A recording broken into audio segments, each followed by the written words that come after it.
Nabi Ibrahim alaihissalam, makanya disebutnya kurban. Kurban itu pendekatan diri kita kepada Allah.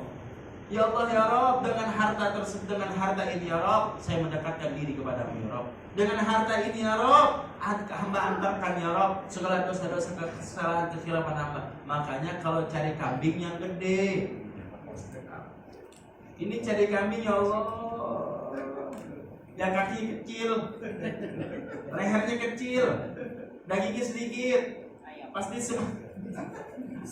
sembelih darahnya nggak ada, ya kurang afdol. Jadi yang lebih afdol cari kambing yang bulunya itu lebat, ya. Cari yang kambingnya itu bulunya lebat, cari kambing yang tanduknya itu gede. Ini kambing tanduknya segini gini, gitu Pak. Ya.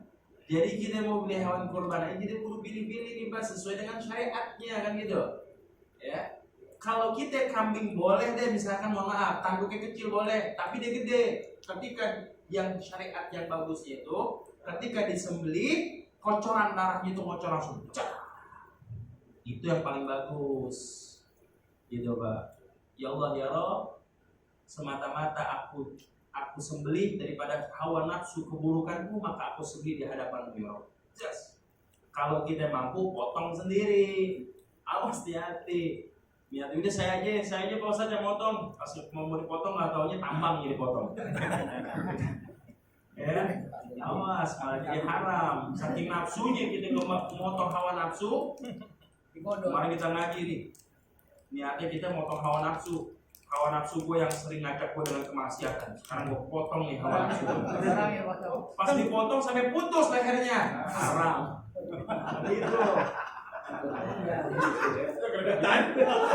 Saking nafsunya gitu Pak, saking nafsunya. Gue potong hawa nafsu gue nih. Dipotong putus lehernya, haram.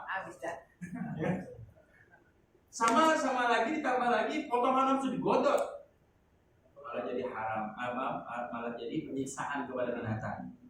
Seperti itu. Semua ada syariatnya. Itu ya. Jelas kok ya. Alhamdulillah. Kalau itu ada yang itu menggambarin kalau Arafah itu kita kayak di padang Arafah nanti dikumpulin. Karena di haji itu kan lagi dikumpulin kan di padang Arafah itu. Ya, itu padang mahsyar namanya, perkumpulan ya. Padang mahsyar ya. Yang maksudnya. Jadi Arafah itu Arafah itu satu tempat. Ya, mudah-mudahan nanti bisa ziarah ke Masjidil Haram, bisa melihat Arafah itu kayak gimana Pak ya. Kalau waktu zaman Arafah, kalau waktu umroh itu melihat Arafah itu tanah kosong Pak, tanah kosong. Jadi apa ya? Ya tanah kosong aja deh. Padang kayak padang pasir kosong. Tapi kalau misalkan udah masuk di bulan Dzulhijjah, itu Arafah itu udah dipasangin tenda semuanya Pak, penuh tenda semua, tempat penginapan, gitu. Jadi kalau Arafah yang kita namakan, yang dinamakan Arafah itu adalah satu tempat, satu wilayah. Jadi kosong, gede banget tempatnya dan luas dah, kayak gitu. Arafah. Jadi kalau yang diperkumpulkannya manusia di seluruh alam dunia nanti itu disebutnya mahsyar, gitu, pada mahsyar. Baik, Ahsan, masih ada lagi Pak? Ya.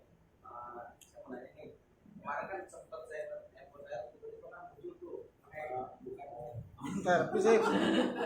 pinjol. Muncul tentang masalah gaji, terus kan di situ kan ada yang modern tuh yang kalau misalnya taruh kan bisa menggunakan ada listrik apa dulu, cuma kan di sini kan nggak ada, itu diperbolehkan oleh pakai sepeda listrik.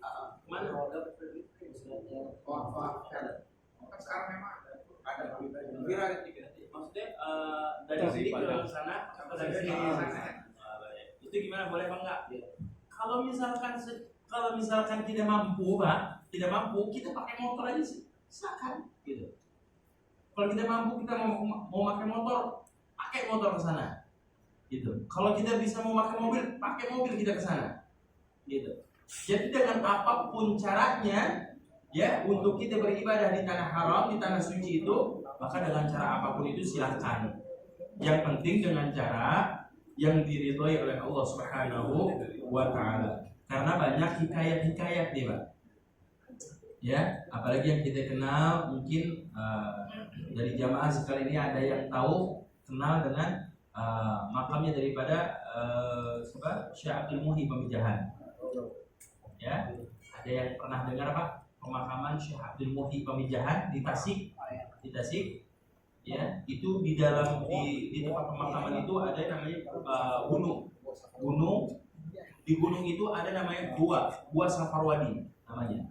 Nah, di Gua Safarwadi itu hikayatnya dulu, ya, Syekh Sunan Gunung Jati Cirebon dengan Syekh Abdul Muhyi Pamijahan itu beliau lomba untuk pergi ke Masjidil Haram. Gitu. Itu kalau kita menceritakan, ya, makanya ketika kita mendengar kisah-kisah tentang wali-walinya Allah, jangan kita terlalu analogika. Memang kagak masuk akal. Kalau pakai logika itu nggak masuk akal. Karena apa?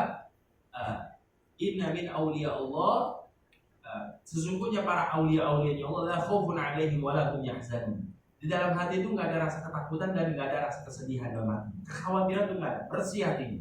Ketika dia ingin mendekatkan diri kepada Allah untuk beribadah di Masjidil Haram, dengan sekejap Allah berikan kemampuan orang tersebut untuk pergi ke Masjidil Haram. Kayak gitu. Jadi Syekh Abdul Muhyi Pamijahan ini melalui mau berangkat ke Masjidil Haram lewat Gua Safarwadi, gitu. Sedangkan Syekh Sunan Gunung Jati Cirebon, ya, Syekh Sunan Gunung Jati Cirebon, Syekh Syarif Hidayatullah, beliau ke Makkahnya itu melalui apa, Pak? Ada yang pernah tahu nggak? Itu pakai daun mangkok. Kisahnya itu pakai daun mangkok. Ini wali-walinya Allah. Sekarang pertanyaan kita, zaman sekarang ini ada yang ngaku-ngaku wali, betul nggak? Iya. Dengan bahasa-bahasa segala macam. Ingat, kita harus bisa membedakan mana aulia, wali min aulia illah, wali min aulia isyaiton. Kita harus paham. Gitu. Jadi jangan kita tertipu daya. Saya ubah nih, kelas 05 ya.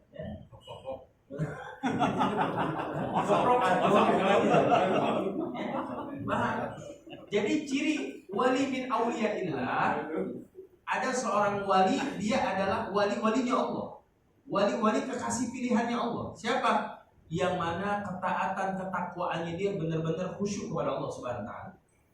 Ibadahnya rajin, istiqomah, ya, sholatnya rajin, Qur'annya rajin, zikirnya rajin, bahkan puasa sunat rajin. Itu bisa jadi wali min auliyaillah. Ada wali min auliyai syaitan, kata Imam Ghazali. Siapa wali min auliyai syaitan? Dia ada wali benar, bisa jalan di tembok benar, bisa ngomong dengan binatang benar, bisa ngomong dengan binatang, bahasa binatang. Ya, hanya bahasanya dia doang yang paham betul, hanya bahasanya doang yang paham. Cuma lihat ibadahnya seperti apa. Bisa jadi dia wali min auliyai syaitan. Ya, bisa ada lagi, Pak? Mana boleh. Nah, mana lagi ya? Saya pernah dengar katanya emang benar kan kalau seumpama di malam takbiran kita nggak boleh menggauli istri. Dan Udah ada pres. Baru 3 hari ya. Tarik. Presi sekali aja enggak ada. rahasianya puasa Puasa dulu, Bang.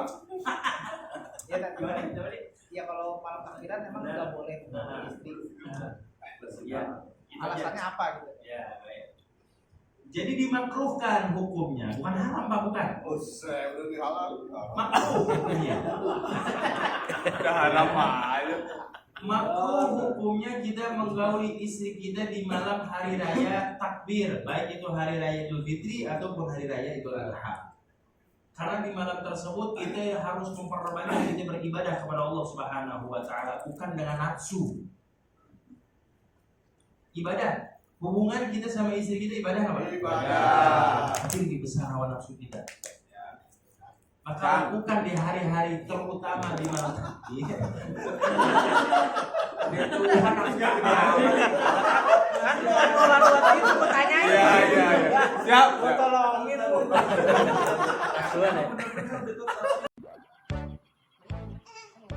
Apa nih, berangkat?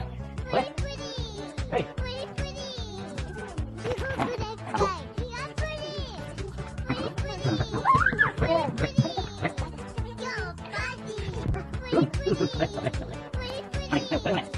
Oh, maju. Maju. Ayo, pelan-pelan.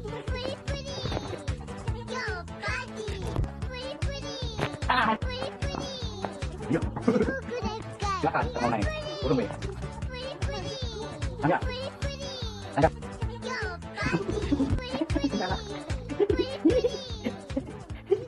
A few moments later.